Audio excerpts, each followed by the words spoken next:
At San Jose State University, we discover who we want to be. For ourselves, for our families, for our communities. Different and unexpected. Begin here. At the heart of a transforming valley, in a city that is tough and beautiful. We are Spartans.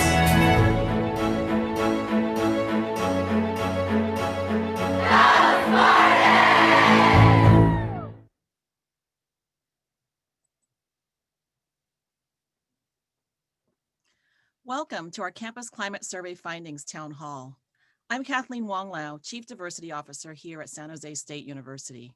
I'll be the moderator for today's program, where our consultants Rankin and Associates will present the findings from our Spring 2020 Campus Climate and Belonging Survey. To begin, I'm going to read a land acknowledgement recognizing the Muwekma Ohlone tribe, whose land on which San Jose State University stands today.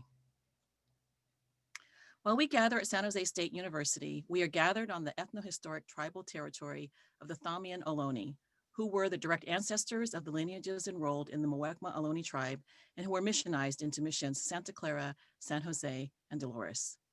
The lands on which San Jose State University is established was and continues to be of significance to the Muwekma Ohlone tribe. We also recognize that the ancestors of the Muwekma Ohlone constructed and maintained the 3 Bay Area missions.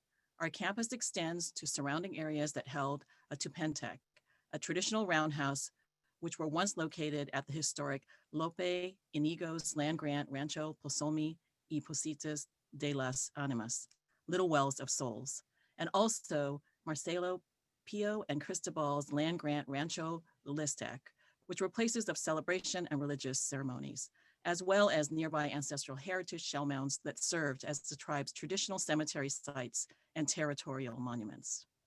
San Jose State University also desires to honor the military service of the Muwekma men and women who have honorably served overseas during World War I, World War II, Korea, Vietnam, Desert Storm, Iraq, and who are still serving in the United States Armed Forces today. Before we continue, we have some housekeeping reminders. We are recording today's events. We ask that you submit questions using the Q&A button on your Zoom bar. Here is today's agenda for our hour-and-a-half program. We're doing the welcome and housekeeping. President Papazian will make some remarks. I'll go over some project background. Rankin and Associates will give their presentation on the research findings from our survey. We'll talk about next steps, and then we'll have a facilitated Q&A session before we close. And now I would like to welcome President Mary Papazian, who will make some opening statements welcoming you to our Campus Climate Town Hall. Mary? Thank you, Kathy, and thank you everyone for joining us today.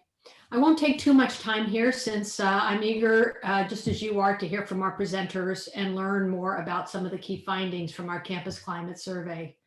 But I did want to underscore 3 things, which is 1, how important these surveys are to both the present and future of San Jose State. 2, how today marks not the end, but really the beginning of this process. And 3, how I truly appreciate the members of our Campus Climate and Belonging Committee who worked for a year and a half with our consultants to develop and implement the survey study, as well as our campus community members who took the survey to ensure their voices were heard. One of the ongoing values we hold dear at San Jose State is to create and maintain an environment characterized by openness, fairness, and equal access for all students, staff, and faculty. We know that a welcoming and inclusive campus climate must be grounded in mutual respect, nurtured by dialogue, and evidenced by a pattern of civil interaction.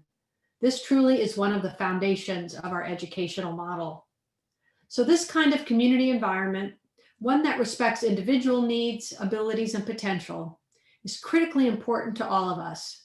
It is who we are and what we wish to be as San Jose State Spartans. The results of this climate assessment, which you are about to hear, provide tangible data that can drive our decision-making in a way that leads to a better San Jose State for all of us. And that brings me to the second point about how this marks a beginning. The process does not end here. As Kathy will describe later, a broad and diverse group of students, staff, and faculty will take some time to consider and reflect on the results of the survey. We will then develop various forums and town halls where we can really begin to drill down as to how to pivot from survey results to actionable steps. So look for that a bit down the road. So thank you again for joining us. I'm eager to hear from our consultants about the current state of our campus climate at San Jose State so that we may use that data to help make positive, lasting change at our campus. Kathy, I turn it over to you. Thank you, President Papazian, for your comments and your public commitment to the process of this campus climate study and your commitment to make lasting change on our campus. And now I'm going to give you some background on our campus climate study project. In the spring of 2019, the Office of Diversity, Equity, and Inclusion was charged with conducting a campus climate study to assess the range, scope, and quality of experiences for different members of our campus community on issues of diversity, equity, inclusion, and belonging. We chose to go with an outside vendor for several reasons. We wanted the process to be as fair as possible without the appearance of undue influence from leadership. We wanted a vendor that would work independently on the findings so that administration would not see the final report until the whole campus was offered the opportunity to see that report. We wanted a vendor who was consultative with our campus community so that the survey would reflect our campus's specific concerns. And finally, we wanted to own the complete data set for our own further analysis as we view a campus climate survey as only a first step in moving our campus forward. Through a competitive RFP process in which we listened to vendors' proposals to conduct our campus climate survey, we chose Rankin & Associates, who are with us today, to present the findings from their study. In July of 2019, we formed the Campus Climate and Belonging Committee, the CCBC, comprised of 23 of our campus colleagues across campus to work with the consultants to develop survey items and to provide perspective on the most critical issues of climate at SJSU. I asked Lisa Malora, Vice President for Strategy and Chief of Staff, to co-chair. The committee would work closely with Rankin & Associates to develop survey items relevant to our campus. In October 2019, the CCBC worked with Rankin & Associates to organize 24 focus groups to gather information about the critical issues of climate and equity facing various affinity groups on our campus. Then in spring of 2020, the Campus Climate and Belonging Survey was administered with an extended survey taking period because of the move to shelter in place because of COVID-19. This pushed the data analysis period for Rankin & Associates into the late summer. And lastly, we are here today for the campus presentation of findings. Sorry. As you listen to the presentation today, sorry. As you listen to the presentation today by Rankin & Associates, they are going to overview some of the key findings. Though we've not read the report, I was informed that there were a few things to keep in mind while you listen. First, Rankin & Associates conducted a study in which some of their key findings are about statistical significance and findings of difference among groups. Statistically speaking, this requires large enough population sizes to run the comparisons. However, and importantly, descriptive statistics for smaller groups have also been included in the report and in this presentation. Members of the CCBC, Lisa and I recommended the inclusion of descriptive statistics on key questions of climate given the specific context of our campus, with an important focus on anti-Black racism and systemic inequality for different groups whose numbers may not reach the threshold for comparative statistical analysis. And now I would like to introduce Dr. Dan Merson from Rankin & Associates. Dan? Thank you. I'm going to share the presentation that I'll be giving. So let me grab that real quick. Okay, hello everybody. It's great to be here this afternoon and to share what we found out about the campus climate's results at San Jose State. What we're going to do today is I'm basically going to give you an overview of a lot of the results, but not all of the results. You'll see there are a lot of slides we're going to go through, but there are many more slides in this presentation that are hidden. This presentation, the report itself, they'll all be available on the Campus Climate Project website next week. And so you can see those hidden slides. And you can also read through the executive summary and read through the report itself. So there's a lot of detail. It's 350 to 400 plus pages of a report. So we're going to go over kind of some high level summary findings for many of the major parts of the survey. So I'd like to start off actually by telling you a little bit about what is climate. So when we're defining climate, we're basically looking at how people interact with the environment in the organization. So it's the things that people experience, it's the things that people perceive, it's the things the institution does in relation to people's abilities to be successful at the organization. And so this is related to, because we're in higher education, related to the living, learning, and working environment at the institution. And so we know that everybody at the institution is important in terms of what that climate is. Students interact with other students, faculty, and staff on a daily basis. Staff and faculty interact with students and each other as well. And so we wanted to survey everybody at the institution. We really feel it's important to include as many people as possible. So we include all members of the community. And really the goal of higher education is to create and distribute knowledge. And so we're looking at this within the context of a higher education institution. There's been a lot of work and a lot of research on organizational climate in higher education.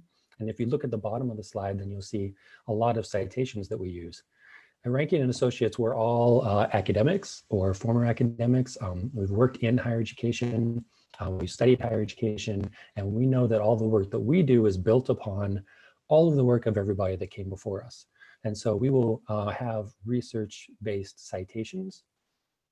Many of the slides that are hidden have a lot of those. And the work that we do is really based on the research literature, as well as what we know is the case based upon our experience in higher education and our experience in assessing campus climate.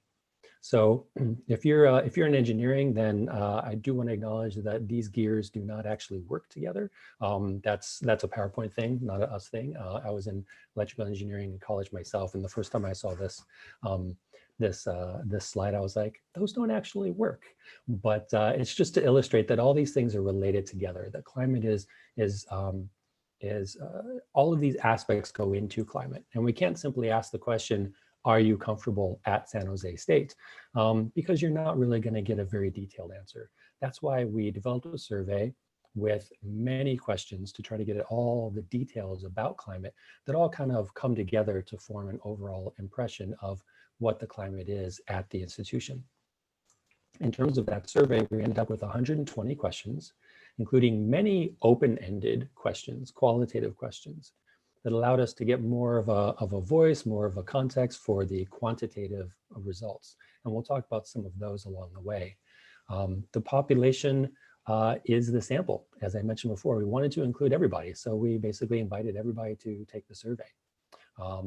As was already mentioned, it was available for an extended time period because of COVID. Now there's really kind of two main things that are main tenets for us whenever we do this type of work. One is transparency of the process. So for example, there's a campus climate website, which includes the committee we worked with, the timeline, updates along the way, the report that we present, and these results that we present are being presented to all of y'all at the same time. Nobody at San Jose State has told us what to print or what to present. What we find is what we present. Because as it was already mentioned, this really is the beginning. This is the beginning of your conversation as a community in engaging with these results and these topics. And so we want to provide you with as much useful, actionable, detailed information as possible for you to be able to have that conversation. So that transparency is one of the key things. Second thing is confidentiality. And we address that in multiple ways. One of them is that because it was a population study, we didn't track who took the survey. So you didn't have to log in with a login, for example.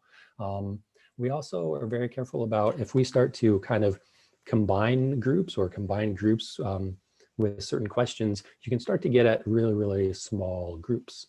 And so, for example, if we look at not just faculty, but non-tenure track faculty who are also women of color answering questions about their department climate, you can maybe start to get to the point where you can identify some people. So we're very careful about that. So you'll see in the report that if there are any of those table cell sizes that get below 5, that we don't report that number. And lots of times what we did is we actually kind of combined into larger groups. so we could still provide some information, but protect that confidentiality. That's really is key to us. And we also did that with the qualitative comments as well. So did a basic thematic analysis on those, and the resulting themes and quotes that represent those themes are in the report.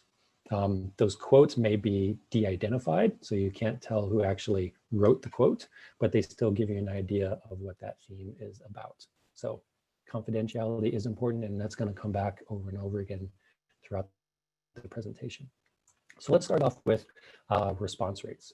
So overall, we had a 12% response rate. Almost 4,300 surveys were returned.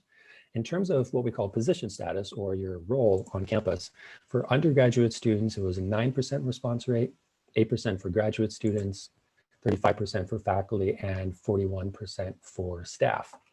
Now, because this is a population survey and we didn't do sampling, what we were striving for is this general kind of ballpark number in social science research of getting a 30% response rate. If we get a 30% response rate for any group, then we feel more comfortable being able to generalize the results from that group back to the population and the organization. And you see, we reach that for faculty and staff. So when you look at the employee responses, and you can say, okay, this is actually generalizable to all of the faculty and staff at the institution. You notice for students, we did not reach 30%. And this is not unusual. It's hard to get high response rates with students in web-based surveys just around the country. In addition, we had also the issues with COVID, which is basically a lot of the things that we typically do to connect with students and to reach those student populations, things like going to the residence halls or being at the union or just being around on campus, encouraging people to find out about and take the survey. Couldn't do that once you went to the shelter in place. And so it's understandable that the student percentages are lower. Not to say that these are not important results and useful results, because first of all, it still represents people who took the survey. Almost 3,000 students took the survey. So that's important to know. In addition, you can use these results and compare them and contrast them and combine them with other initiatives on your campus. So other surveys that you've done, focus groups, other initiatives, and just all the knowledge that you all have on campus already about what happens there. You can combine all that together, and that'll help to give you a descriptive, kind of a good picture of what the experience is like for students on campus. So as we go through and we show the student results, then you can think about, okay, that makes sense. I think that makes sense based on everything else that I know. And you may see some surprises too, in which case maybe those are areas where then you can think about, okay, moving forward, how can we maybe focus on that a little bit and get some more information about that area? So in terms of the sample, I'd like to show you some of the characteristics of the sample. And what I'm going to do is focus on the characteristics that the Campus Climate and Belonging Committee decided that we wanted to analyze the climate results by. So what we wanted to see is not just in general, what do people say about the climate, but how do people from different groups experience and perceive that climate and interact with that climate differently? Because again, the literature shows that that influences people's ability to be successful at the institution. And so what we did is we worked with the committee to decide what those characteristics would be. And that's what I'm showing you right now. So again, that position status is that role on campus: undergraduate student, graduate student, faculty, staff. Gender identity, racial identity, sexual identity. First generation status, which is essentially if you're the first person in your family to go to college. That's often combined with a low income status, and I'll talk in more detail about those in a minute. For students, we also looked at housing status, and for employees, citizenship status. So there are many more characteristics that are in the slideshow that again are in those hidden slides, and all of them are reported in the report. But these are the ones we're going to focus on now just for time. So looking at gender identity and looking at that by position status, now we can see that generally speaking, higher percentages of women responded to the survey than men, and more than trans spectrum. So this is not surprising in that in general, women tend to take surveys more than men do. You can look and compare this to the population at San Jose State as well, which we actually have in the report. We have those comparisons there. But what's interesting to note here is that in Ranking Associates, we use this term trans-spectrum, and it basically relates to all the identities that we offered in the survey that are not man or woman. And so it could be gender non-binary, for example, genderqueer, or an identity that someone wrote in.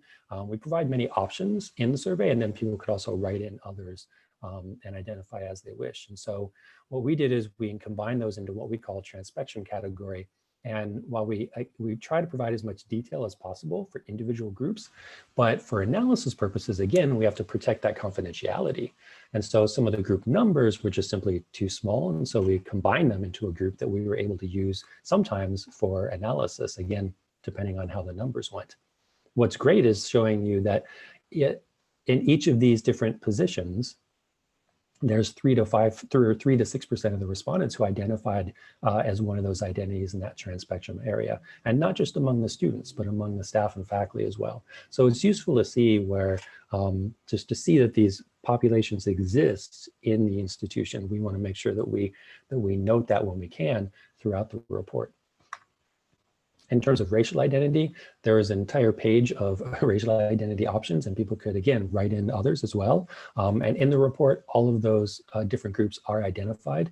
What you see here in this figure is the different groups and the percentages who identified. Now, people could also choose more than one. And that was one way of identifying as being multiracial. And there was also a multiracial, multi-ethnic, multicultural category as well. So what we do is when we combine those folks together, then we can see that that multiracial group went up to 14% of the respondents. And that's important, again, because the research shows that multiracial individuals have different experiences than even their monoracial peers. And so it's great to be able to pull that group out separately. Again, for analysis purposes, the committee decided that we need to reduce it to, or to combine it to these categories. So we were able to have white respondents, Asian respondents, and Hispanic, Latinx, Chicanx respondents separately as groups because of numbers, and then that multiracial group. And then all of those other groups, which I just showed you, were in all of these other groups in that figure there, are in what was called a historically underserved group. And so you can see how these the groups were combined in different ways so that we could do analysis on these occasionally, because sometimes the groups get even smaller.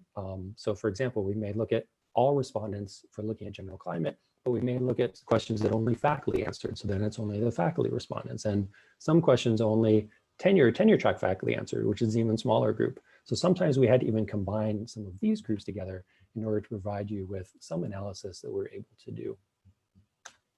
Looking at sexual identity, similarly, we have a queer spectrum category, but we're also able to pull out a bisexual, pansexual category, which again, we know those experiences are often very different. And so we're able to analyze by those 3 categories as much as we could. And we wanted to note the numbers here to again show you the numbers of people in your sample who identify in these different ways. So these are not necessarily, we're not talking about 2 or 3 people here or there. These are folks who are comfortable identifying in with these identities in the survey and then talking about their experiences with the climate. In terms of religious affiliation, it's similar to racial identity in that there were multiple categories. People could choose more than one. And again, if we put together the multiples, then we have a multiple affiliation category.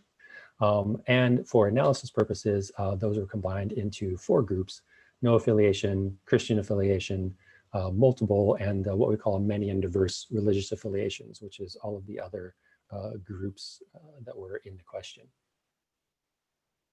And again, the detail of all of the groups are in the reports. In terms of citizenship status, I'm putting all of the numbers and percentages here so that you see, for example, there are 55 people who identified as TPS or DACA. And in a lot of institutions, that's a very small number. And I know that's an important population for you. And so I wanted to show you that there are people who, again, identified in that category. So for analysis purposes, again, we combine this into 3 groups typically. US citizen birth, US citizen naturalized, and non-US citizen, which is a combination of the rest of those.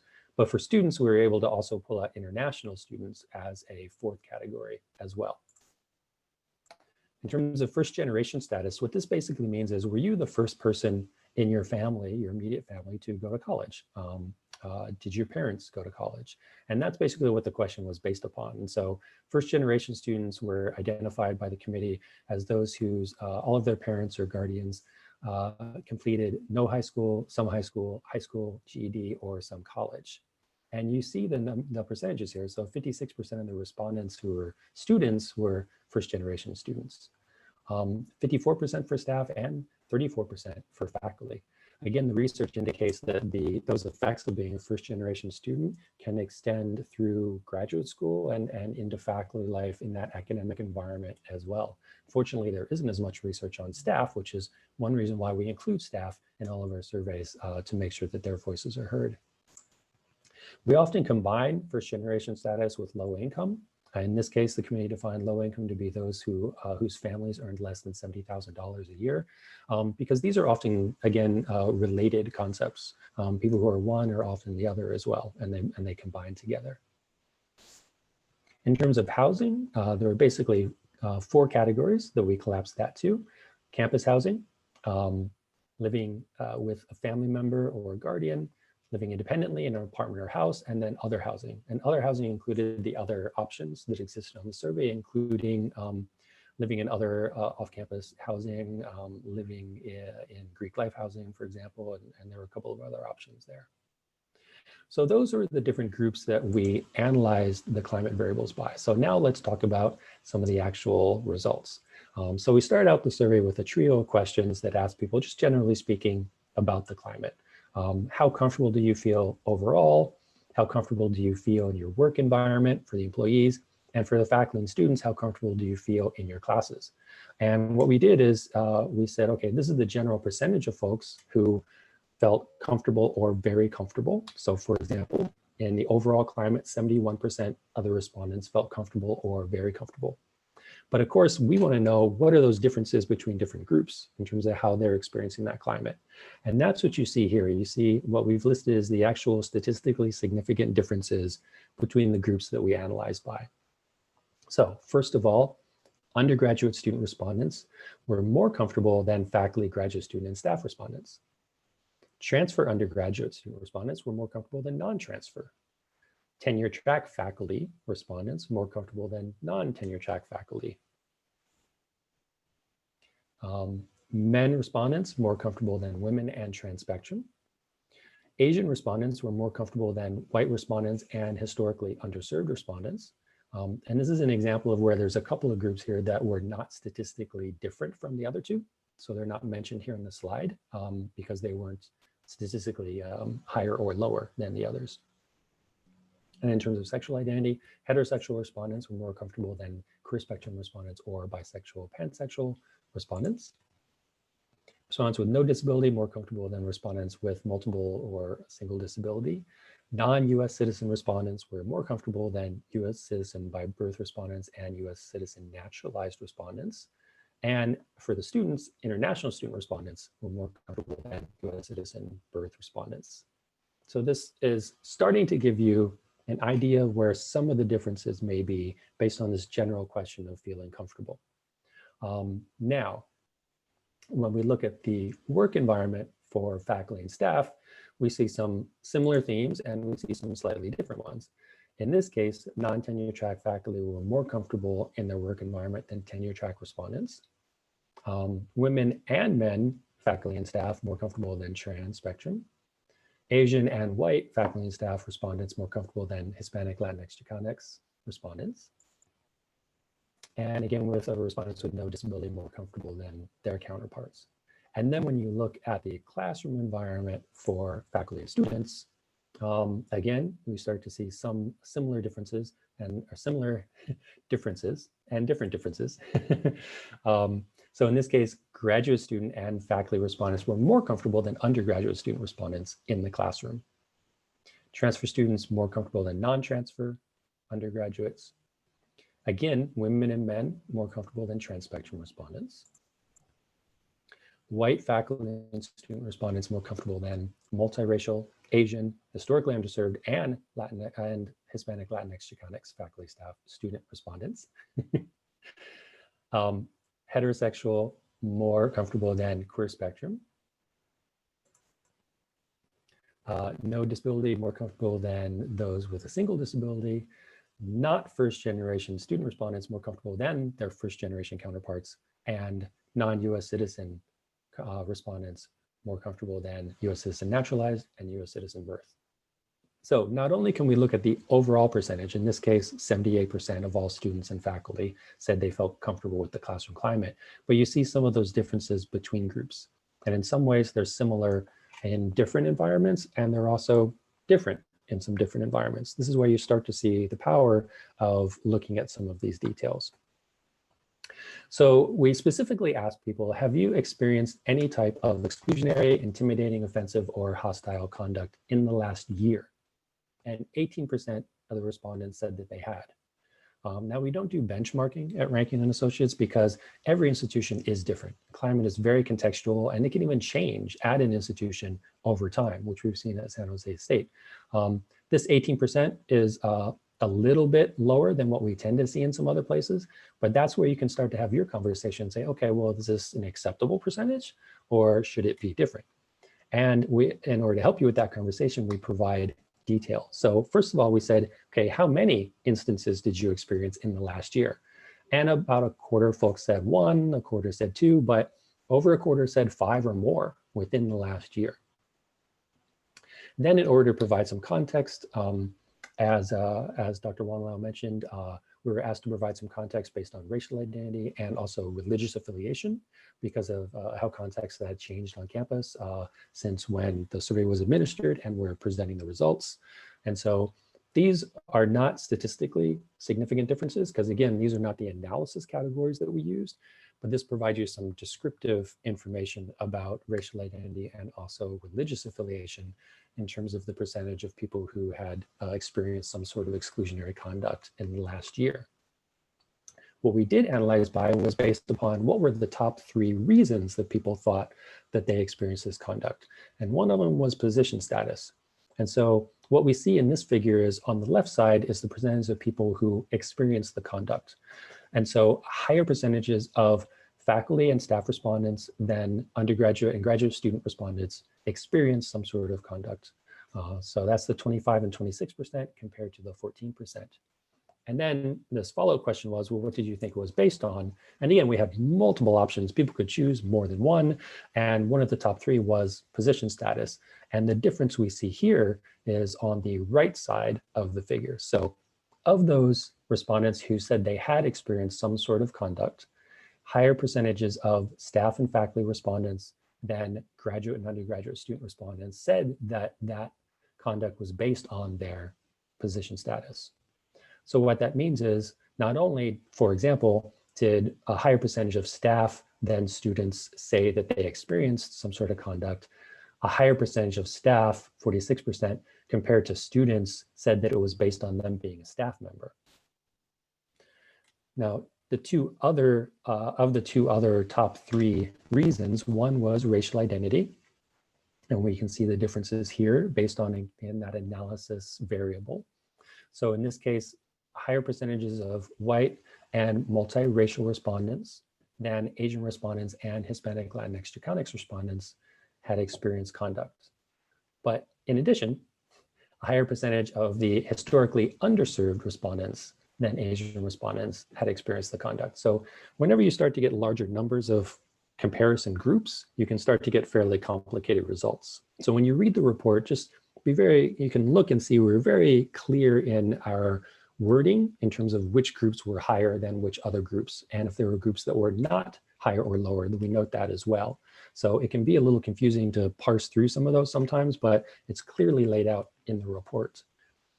In terms of people who thought that the conduct was based on their racial identity, higher percentages of multiracial, Asian, historically underserved, and Hispanic Latinx Chicanics respondents compared to white respondents said that they thought the conduct was based on their racial identity. Similarly, the other reason in the top three was gender. And as we've seen similarly, a higher percentage of trans spectrum respondents than women or men had experienced some sort of conduct. In addition, a higher percentage of women than men had experienced conduct, and the same pattern existed for those who thought that conduct was based on their gender identity, which is the right half of the figure there. So now we're starting to see some interesting kind of combinations and things that start to then you can compare with the original questions or the first questions we asked about overall climate, workplace climate, and classroom climate. But there's a lot more detail that we go into. We break out by staff, faculty, and student these bases. So for staff, again, number one is position status, and that we kind of saw that with these previous slides. Also age is in there as well. That became one for staff that was not mentioned by the others.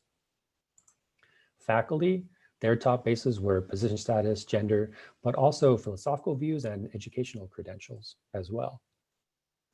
And for the students, we have these top three of ethnicity, position, race, gender identity.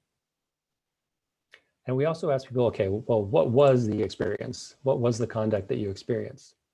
And for staff, number one was hostile work environments and also being ignored or excluded. And then number two was being intimidated or bullied, and then isolated or left out, and then having their position questioned. And lots of times what we see is we have these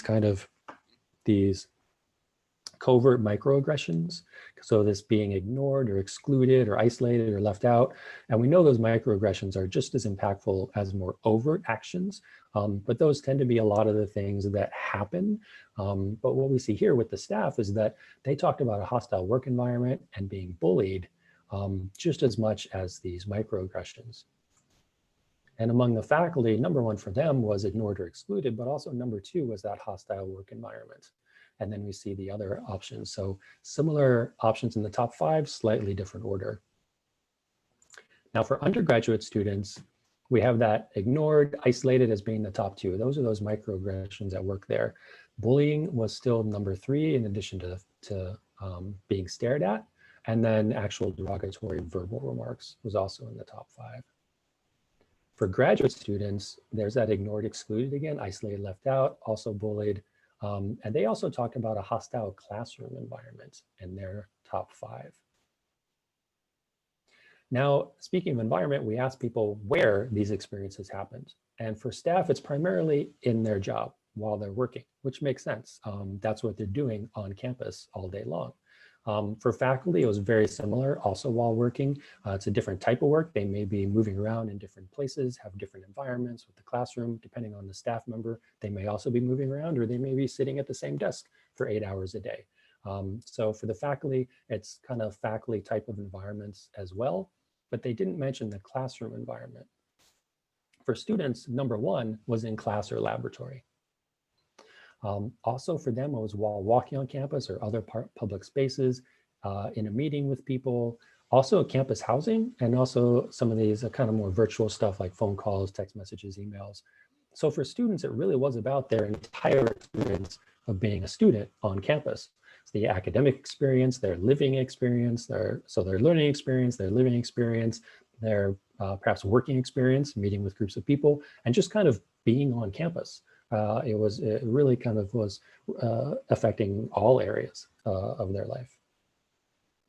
So then we also asked another follow-up question, which was, okay, what was the source of the conduct?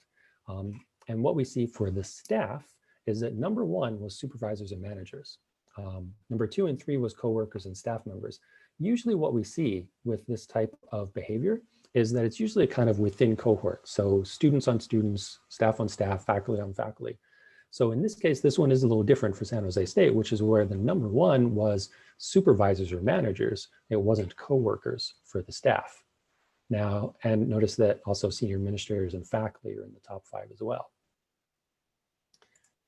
For faculty, number one, other faculty, coworkers, colleagues. So that is very typical. They also mentioned other perhaps folks in different power dynamics, similarly to the staff. And then for the students, number one is student. Again, that's what we see in most places, but also number two is faculty. And they also mentioned staff and their advisors as well. Advising came up in a couple of different places throughout the report. And you can see how that's, when you go through the report, you can see how advising is mentioned in multiple ways. We know that advising relationship is just key. It's key for undergraduate students, it's key for graduate students. And the students definitely talked about it throughout the survey. For the graduate students, for them, it wasn't just the students, number one, faculty and students were both tied for number one. And then staff, and also they talked about their advisor as well. So then we asked people, okay, well, how did you feel about what happened? And people pretty much felt as you would expect, angry, distressed, sad. Then we said, okay, well, what did you do about it? And most people really didn't do much, so to speak. I mean, they told a friend, talked to a family member, just kind of avoided the person or didn't really do anything. And so then we also asked, okay, did you formally report the incident? And 16% did, which means that 84% did not. And this is, again, unfortunately, pretty typical. People don't usually officially report these types of incidents. And we asked people how they felt about the outcome. And for some folks, it wasn't shared with them or it was still pending. 7% of the folks who reported it felt satisfied with the outcome.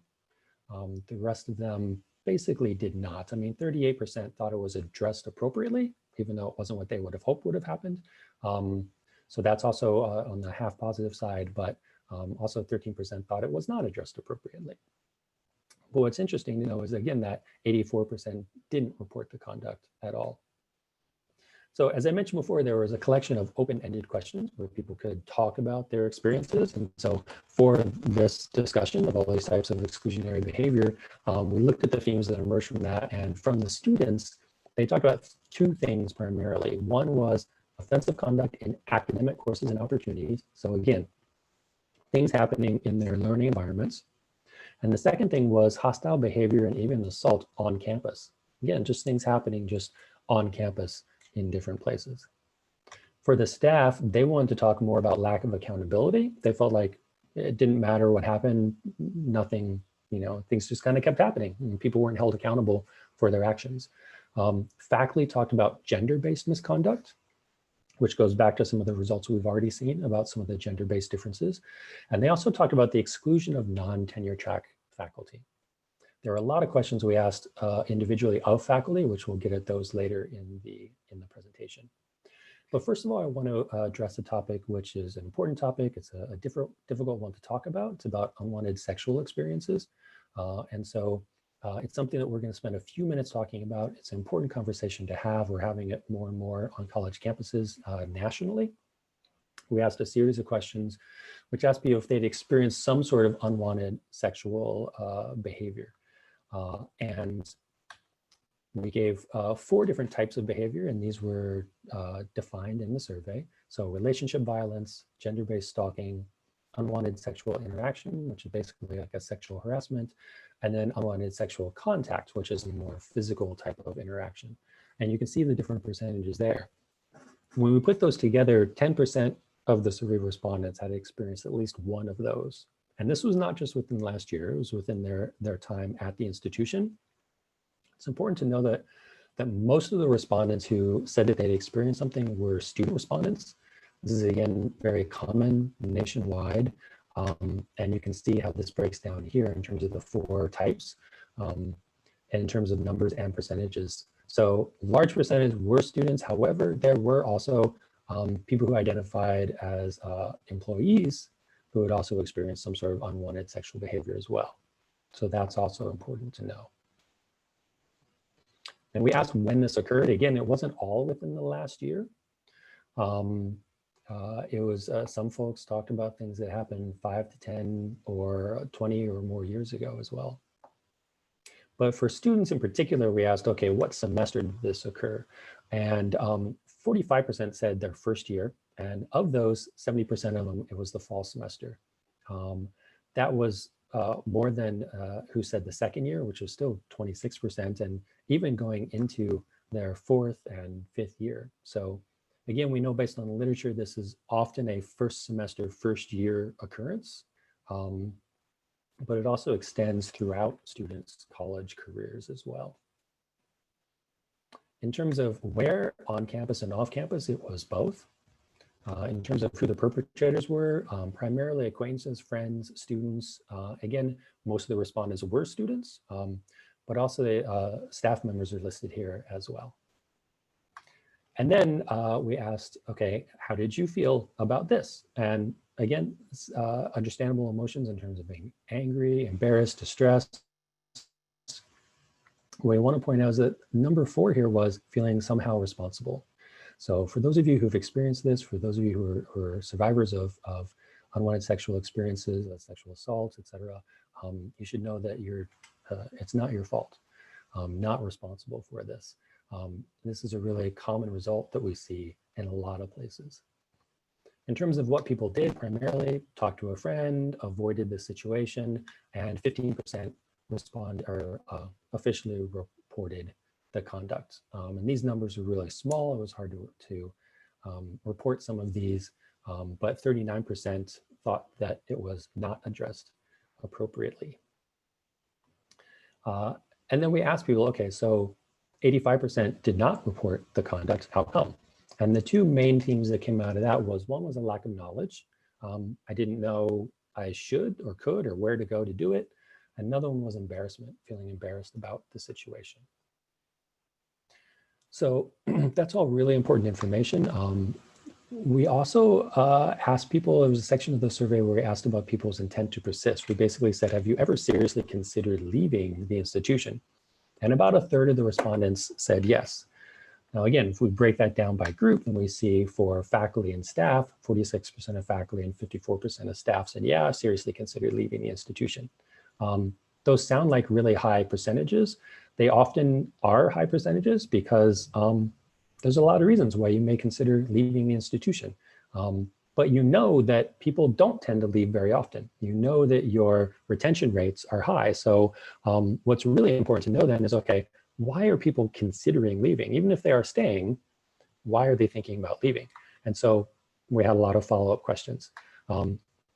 First of all, to provide this context again for racial identity and for religious affiliation, non-statistically significant differences here in terms of staff and faculty by racial identity who considered leaving the institution, and then staff and also for religious affiliation, staff and faculty who considered leaving. So some similar and some different type of distributions there based on those identities. But for the groups that we could analyze by, this is what we found. And what we did here is I put in bold the ones that were higher percentages and in italics the ones that were lower percentages, statistically speaking. So in this case, higher percentage of US citizen birth respondents than the others considered leaving. Higher percentage of all of these racial identities considered leaving more so than the Asian respondents. Higher percentage of the tenured faculty compared to tenure track and non-tenure track. Higher percentage of trans-spectrum respondents compared to women and men. So among the faculty, higher percentage of queer spectrum than heterosexual. In this case, the bi and pansexual are not statistically different. Again, higher percentages of all of these identities among the faculty, more so than Asian. And also among the faculty, we see now 50% of US citizen birth respondents, more so than the others. So now we see some actual differences there. We can start to compare those with some of the other results that we've seen throughout the survey, and more to come. So we know people considered leaving. Why did they consider leaving? So for the staff, number 2 reasons: low salary, cost of living in the Bay Area. This is not terribly surprising considering how expensive it is to live in the Bay Area. And we see this a lot in our surveys. Cost of living, low salary are usually top reasons. In addition, notice in this this top 5 or 6 here, we also have limited advancement opportunities, tension with supervisor manager, insufficient institutional support, and increased workload. Basically, something happened, maybe somebody retired or left, the position wasn't filled, and now have to do their work too. These are other things aside from cost of living and salary that people also considered when the staff considered leaving. For the faculty, similarly, salary, cost of living, also limited advancement opportunities. Their type of institutional support, including technical support, lab space, and also increased workload. So very similar to the staff. For the students, a lower percentage, 25% for undergraduates, 18% for graduate students, had seriously considered leaving. Again, we asked when. So 50% their first semester. This is many times when people think about it, it's that first semester. We know based on the literature that, the first couple or few weeks that a student is on campus is really critical for their retention. But this extends even throughout their fourth year. 9% of students seriously consider leaving their fourth year at the institution. So again, some context in terms of racial identity for undergraduate students, religious affiliation for undergraduate students, and then for the undergraduates, what are those statistical differences? So similar profiles in many ways. Trans-spectrum considered leaving more so than women and men. In this case, historically underserved and Hispanic, Latinx, Chicanx more so than white and Asian. Queer spectrum, campus housing, independent housing, all considered leaving at higher rates than their counterparts. And in terms of the reasons why, number one for undergraduate students is a lack of a sense of belonging. Now, this is what we typically find at all of our institutions that we work with, is that sense of belonging. People just feel like, I don't really feel like I fit here. And the problem with that is it makes it so much more difficult to deal with all of the other things that come up when you're a student, whether they are like other things that are mentioned here, social life, personal reasons, financial reasons, maybe mental health reasons, all the other stressors that exist. It's harder to then have a support system and deal with them if you don't have that support or don't feel that support, don't feel that sense of belonging at the institution. So sense of belonging is always number one for students. Now, for graduate students, things are a little bit different. So to start out with, here's this racial context, racial identity context, and the religious affiliation context for graduate students who consider leaving, and the statistically significant differences. Similarly to before, in terms of gender identity and racial identity. But in terms of the reasons why, number one for graduate students was impersonal interactions with San Jose State faculty, staff, and students. Sense of belonging came in at number two, and campus climate as number three. So this is a different, and we'll see this with some of the other graduate students' responses and results later in the presentation. Excuse me. So in addition to asking people if they had experienced some sort of conduct, we also asked them if they had observed this conduct happening to other people. That also influences your perceptions of the climate. And 18% of people said that they had observed something. So again, we asked basically the same follow-up questions. I won't go into all of the details of all of the follow-up questions. I will provide you again with this context based on racial identity and based on religious affiliation in terms of the percentage of people who said they had observed something. But in terms of the bases are essentially the same for the top three, or the top 2 to 4. Racial identity, ethnicity, gender identity, and position is in there as well. Religious spiritual views, however, also pops up there into the top 5, as does political views, which is a trend that we've been seeing nationwide the last few years. Political views is more and more of an issue on campus. In terms of the forms, again, we are seeing things that are not necessarily these microaggressions this time, because you're observing something happening to someone else. So feeling intimidated, bullied, derogatory verbal remarks, but there's also still that being ignored or excluded too. In terms of what they did in response, one of the things that I want to point out is one of the options was saying, I offered support to the person who was affected. And so whether it's in talking about bystander intervention programs or just kind of your culture on campus, people offered support to others when they saw something happening. And that's something that you can really build on. In terms of work-life issues, there were some successes and challenges. And so we considered successes to be if someone answered, or if there was a 70% or more of the respondents who said they agreed or strongly agreed with something that was positive. And when we looked at it based on subgroups of faculty who received different questions, There were none of the things that the tenure to tenure track faculty responded to that were at 70% or higher. There were some challenges that they noted. About half of them said they performed more work to help students than their colleagues did, or they were burdened by service responsibilities compared to their colleagues. For the non-tenure track faculty, again, none of those reached that 70%, but they talked about how a few of them felt that they had job security, and also that the criteria used for contract renewal were not applied equally within classifications. When we asked all faculty, the majority of them felt valued by students in the classroom, by their chairs, and by other faculty. They thought that teaching and research was valued by the institution. But they also felt that there were issues with shared governance and issues with salary, which we already kind of talked about.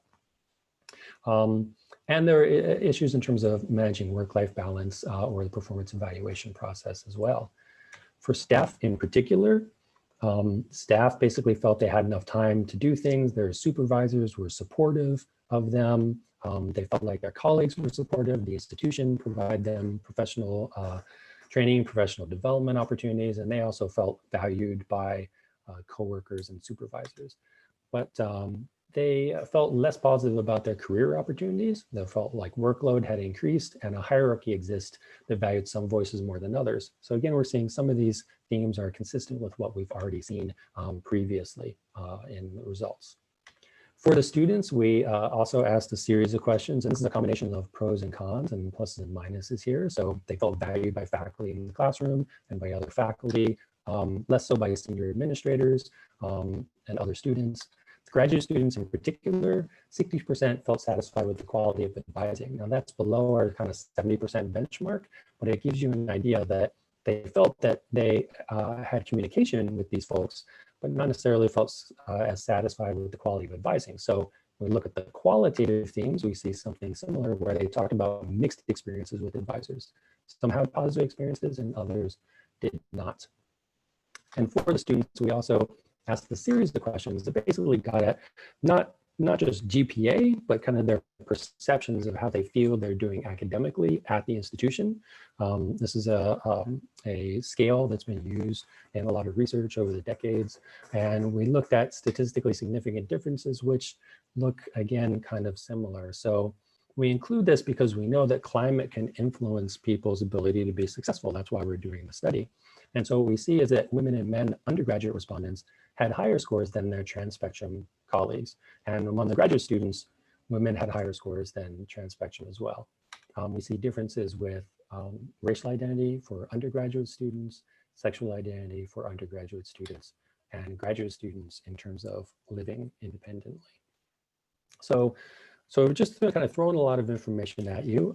There's a lot more in the hidden slides. There's a lot more in the report itself, which you can see once posted next week. So if I was to give you a summary, I would say, you know, there's strengths, there's things to be built on, which you should celebrate and build upon those. And there's opportunities for improvement. There are challenges as well.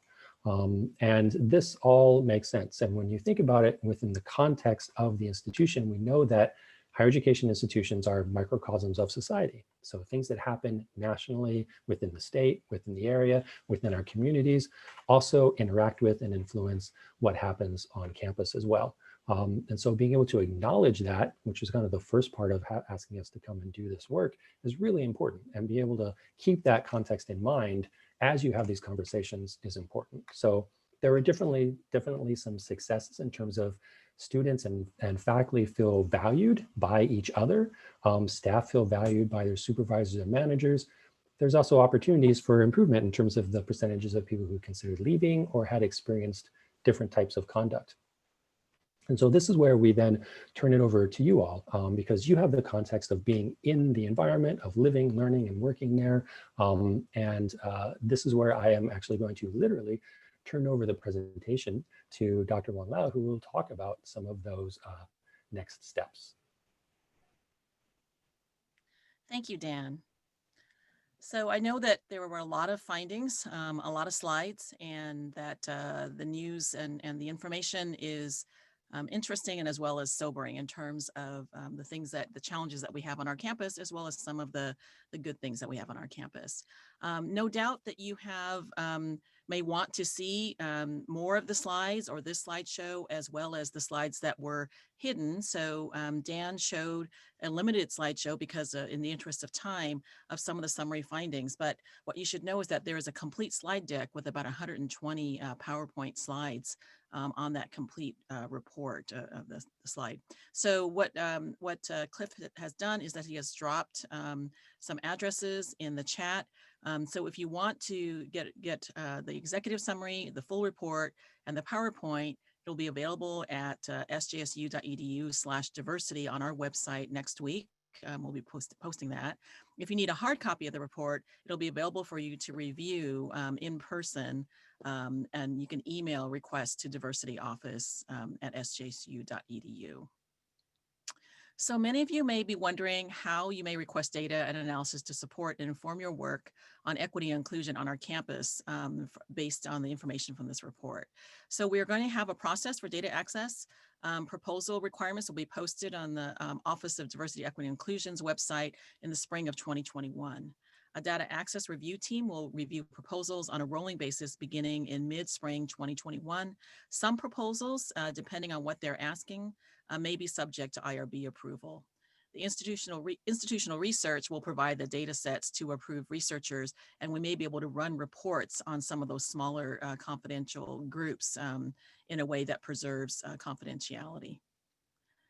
So next semester, we will host a series of community discussions after our campus has had time to review the extensive report and slide deck from the Campus Climate and Belonging Survey findings. So if you, we'll do this starting in January 2021.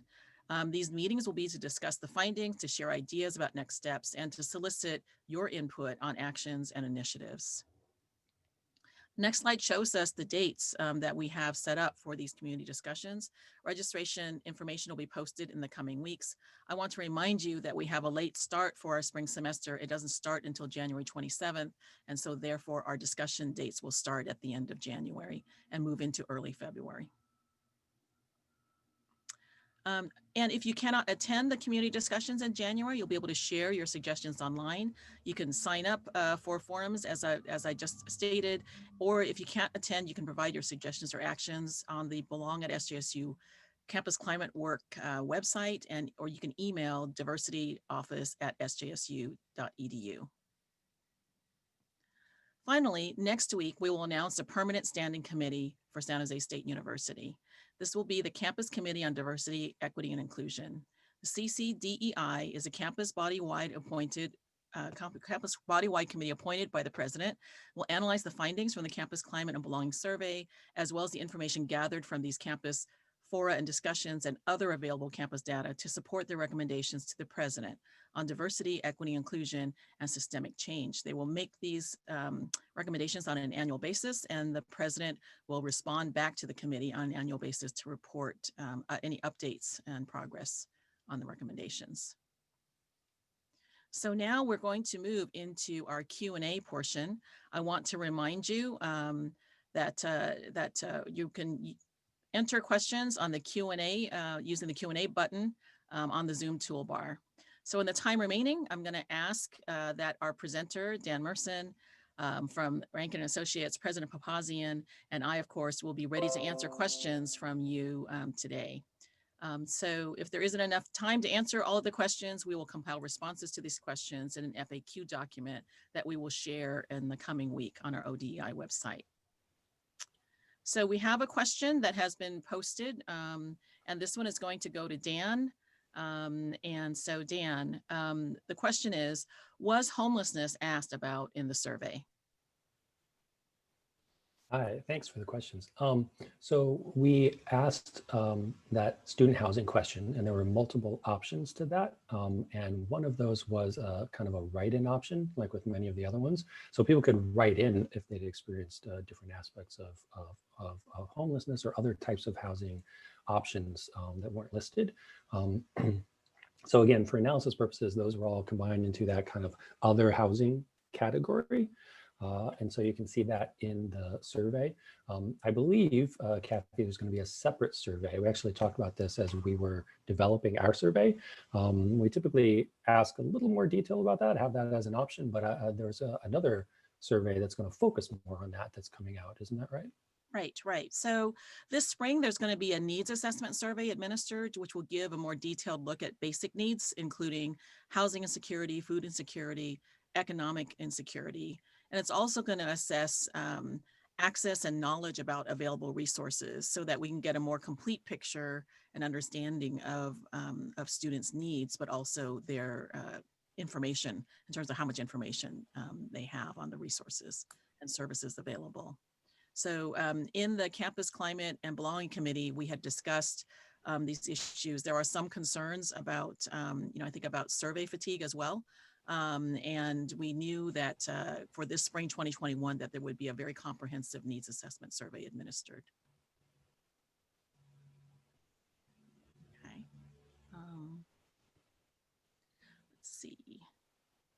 Let's see. Next question. So in yesterday's town hall, this is to you, Dan, a question was asked that may be of interest to today's group. How do these demographic stats compare to SJSU as a community? In other words, how representative is the sample demographically of San Jose State? Yeah, so what we did is in the report, we have a table and we talk about how the sample compares to the population. And we can do that for the types of information that San Jose State tracks, which for most institutions of higher ed is really three things: that position status, gender identity, and racial identity. So based on those three, we have a table that represents that. And so we do see that there are some differences there in terms of some groups being overrepresented and underrepresented. So it's probably not surprising that the students are underrepresented in the sample compared to the population because we saw those response rates. Also, and I can read this off here: Asian, Filipinx, Southeast Asian, Black, African, African American, Latinx, Chicanx, Hispanic, and also kind of this kind of other type category were underrepresented in the sample, whereas White European American, American Indian, Alaskan Native, multiracial, and Native Hawaiian Pacific Islanders were overrepresented in the sample. Now, again, we can only do this based on the groups that the institution keeps track of. So for example, in the survey, we also have Middle Eastern and Jewish as categories, but the institution doesn't track those as a racial identity. And so we can't say if they were over or underrepresented in the sample. Similarly, for gender, women were overrepresented, men were underrepresented. Again, that's really common in surveys. Women tend to take surveys more than men do. There's a whole lot of research and discussion about that, why that might be, but it's not particularly surprising. But this is why we also work to try to get that 30% response rate. Because again, regardless of kind of if people are over or underrepresented, if we get 30% of the respondents or 30% of the population who take the survey, then we feel more comfortable saying, okay, these results, what they are still representative, still generalizable to the overall population. And if you look at that table, you can see that some groups did hit 30% in many of those areas. And so you can say, okay, we feel more comfortable about those results. And then others, the difference between being overrepresented and underrepresented may be really small, such that statistically the test said they're different, but the actual percentages may not actually be a whole lot different. And so you can kind of judge that yourself then when you look at that table in the report. Great, thank you, Dan. Here's a question about, comparing us to other local universities, particularly about, I think the very sobering findings about the percentage of people that have considered leaving the institution, and then also unwanted sexual contact. So, does the data, how does this compare to other campuses? And then also, we have another related question about how do we, stack up against other universities across the nation on a variety of findings? Yeah, it's a really common question. And I mentioned this along the way, which is that as a rule, we don't benchmark or compare institutions because you're all incredibly different. Like, does it make sense to compare San Jose State to SF State? maybe not. Maybe in some ways, maybe not. So what about the rest of the Cal State system? How would you compare it to other universities throughout the country? Climate is so contextual. It really depends on who's in the organization and what that organization looks like and how it operates as to what the climate is. So you can't really compare one institution to another. So what I tried to do is give you an idea along the way of where you may be substantially different from what we tend to see in other institutions. Now we've done this at a couple hundred different places around the country, but still there are about 4,500 higher ed institutions in the country. So there is no database that exists where you can really compare all of these different things. So what I did is I tried to give you some idea where some of the differences are. So in terms of some of those percentages that you were talking about, for example, San Jose State is maybe on towards or on the lower end of what we tend to find at a lot of places. But again, going back to the point, which is that this is your conversation to have. So, you know, I can say 18%, 10%, et cetera. Is that good or bad? Well, I certainly can't say if it's good or bad because you all live and learn and work in the environment. It's your organization. It's your community. You all should then have the conversation and say, okay, well, you know, sure, this, you know, 18% is lower than the 20 to 25% they often find, but does that mean we don't do anything about it? And so that's a conversation for you all to have. And that's why we really encourage you all to have those conversations, try to provide you with as much of that information as possible so you can have informed conversations. Great, great. And now we have a benchmark, right, through this report and the findings from this survey. And then we also own the survey. And so we actually have permission to actually re-administer this survey on our own, right? It's exactly. Not for us to call you in and have you as consultants again, which is another reason why we thought it was really good to go with you. So exactly. Great, great. Okay. Thank you, Dan. I'm going to answer the next question, which was concerns about, you know, the strategy that was used for communicating the survey to students. You know, even though we know that COVID-19 was a likely factor, and it's, you know, that that might have played a factor, although we don't know for sure, it is disappointing to see the low percentage completion rates of surveys. And then, you know, so I'm going to talk a little bit about, you know, what we tried to do. As you know, partway through the survey period, we went to shelter in place.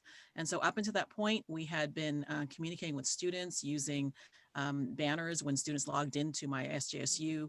Emails were sent to the entire campus. We had pizza parties in university housing, as well as tables on the Paseo where we gave out t-shirts and reusable bottles and stickers, et cetera, promoting until March 13th when we had to go to shelter in place.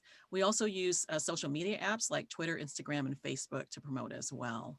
But here's a question, you know, I know that you don't have maybe any research questions that were in the survey that would have measured this, but Dan, can you, I'm going to bring you back on. How do you think this reflects or affects how we should understand this data and then where we need to go in terms of student needs? Do we, you know, is this information that's trustworthy? Does it give us insights? And, you know, we need to move forward nonetheless. So would like to have your, you know, your say on this. Yeah. So first of all, as I acknowledge, you know, these results do reflect the people who did take the survey. And it was still a lot of people. And people were motivated to click that link and answer these questions, even during shelter in place and all the crazy stuff going on. And so it's important to honor those stories, to honor those experiences and those perceptions. So that is valuable all by itself.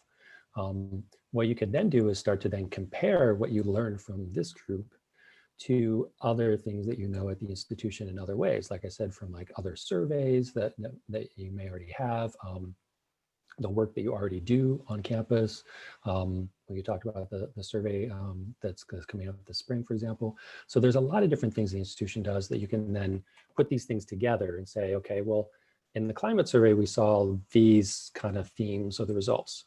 It's the same themes that we see in this survey. It's the same things we saw 5 years ago when we did this work.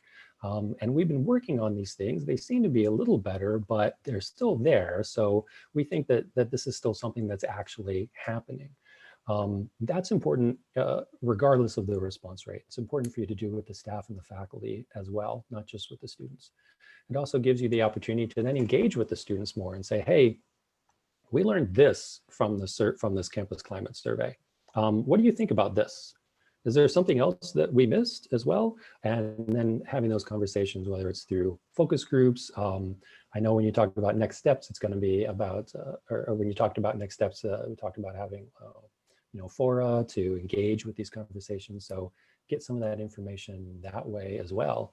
That's all really valuable stuff. Again, you're going to have the data set too. That includes the qualitative responses. Lots of times those stories, those details provide more information than we were able to get through the quantitative results as well. And so you can look through that and they'll give you even more of a picture of what's going on. Great, great. I'm going to follow up and respond to what you've been saying because there's additional questions I think that ask about something, express some similar concerns. So, so I'm just going to read the comments and then I will follow up, with my response as well as highlighting the things that you've said. So since the student response is so low, will anything be done to ensure to gather additional feedback from students before anything is implemented? And then another participant said, with such low participation by students, how would the climate survey truly meet its objective, given that the university is here to serve students? And so these concerns, are registering loud and clear for us. Want to let you know that we also had focus groups. We ran 24 focus groups for 24 different affinity groups that were, identified by the CCBC. The analysis from those focus groups were used as a basis to select and fine tune some of the questions that were asked in the survey for all different survey respondents. So we do have that focus and group information as well as the findings from this survey.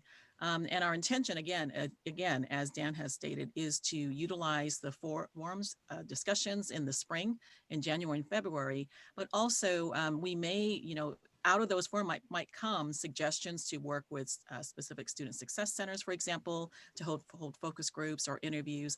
And so I think that, again, the survey is just the beginning. It gives us a basis of information in which we can triangulate or at least inform further research that we do. So we're not saying that we're going to go out again with the same exact survey. We may actually want to use other methodologies that are more amenable to getting good student feedback. But the survey is a good basic start for us on our campus.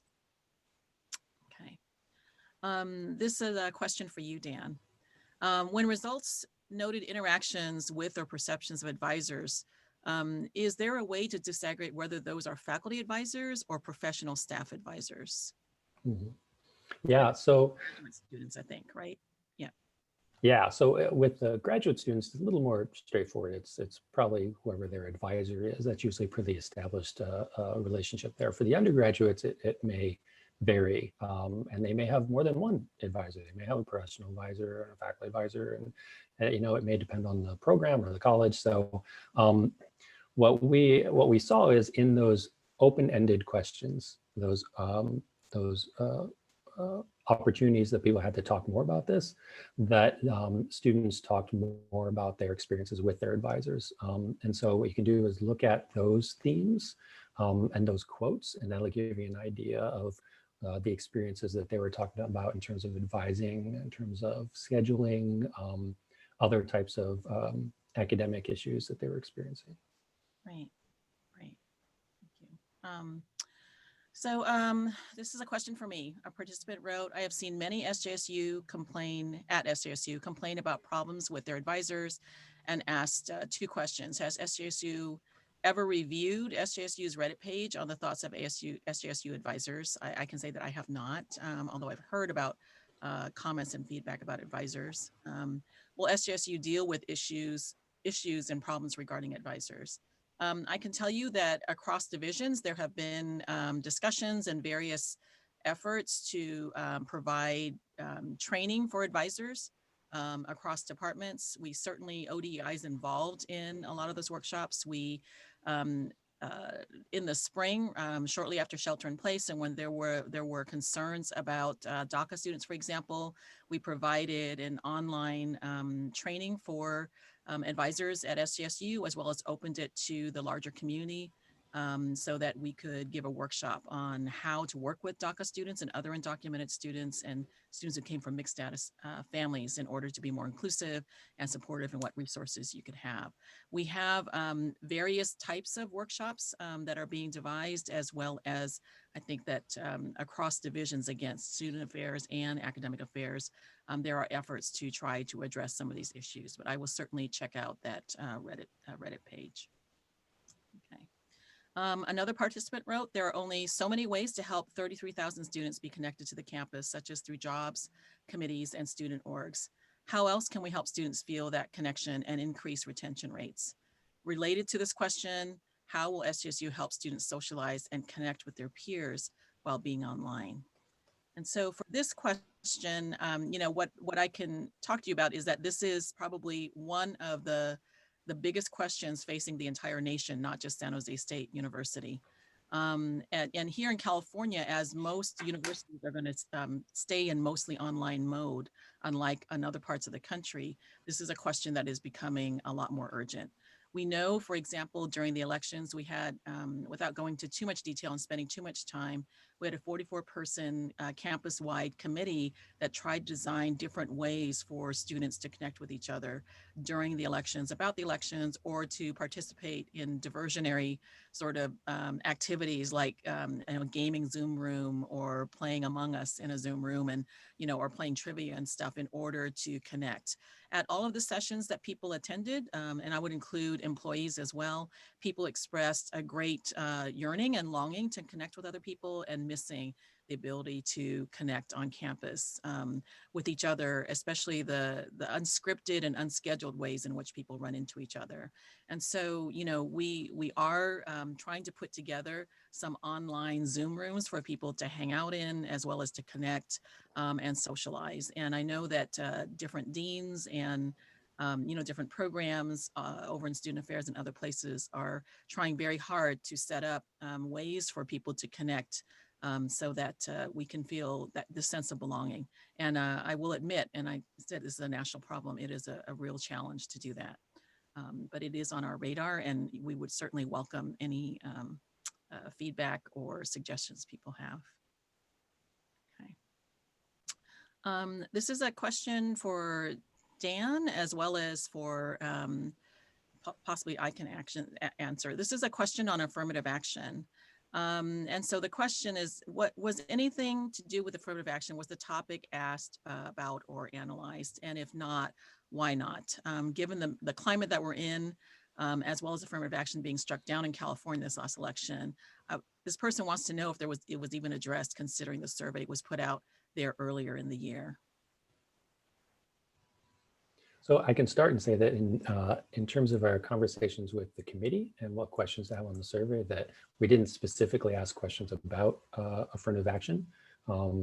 We definitely focused on making sure there were questions about racial identity, racial differences in experiences based on different group memberships, based on different types of identities, social identities, roles on campus, things like that. So in terms of affirmative action itself, it wasn't a policy question, so to speak, or a practice question that was specifically included in the survey.